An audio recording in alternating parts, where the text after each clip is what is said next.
C'est une petite commune au-dessus de Vintimille qui s'appelle Seborga. Elle revendique depuis de nombreuses années le statut de principauté qu'elle aurait eu autrefois. C'était il y a longtemps.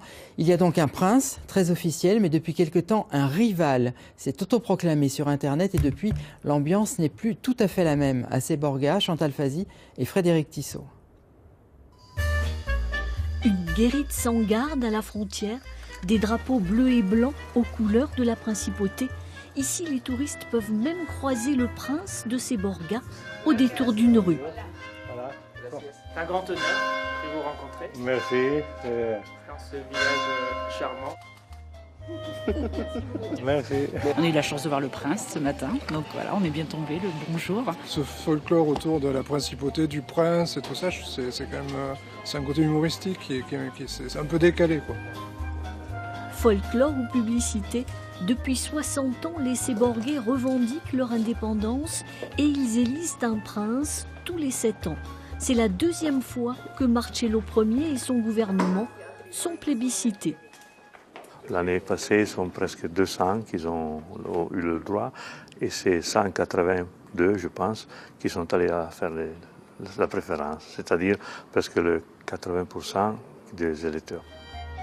Aujourd'hui, pourtant, dans la presse, sur Internet, les attaques se multiplient.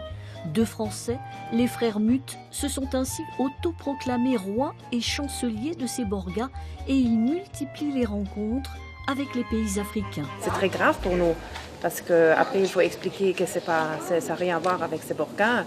Pour moi, c'est un coup d'État virtuel et c'est peut-être ils ont peut-être la primeur du premier coup d'État virtuel. Le prince, la princesse, tout le gouvernement a souhaité réagir. Ils nous ont donné rendez-vous sur la place historique du village. Ces gens à Seborga, ils ne sont personne. Personne ne les veut, personne ne les connaît. En fait, ils cherchent à profiter de ce titre qu'ils se sont inventés. Je fais plus que déposer une plainte auprès de l'État italien et de la République française. Je me couvre par rapport à tout ce qu'ils pourraient combiner.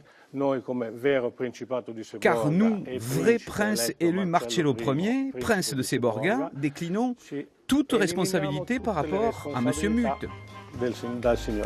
Contactés, les frères Muth nous ont donné rendez-vous au mois d'août pour la fête nationale où ils comptent bien se rendre.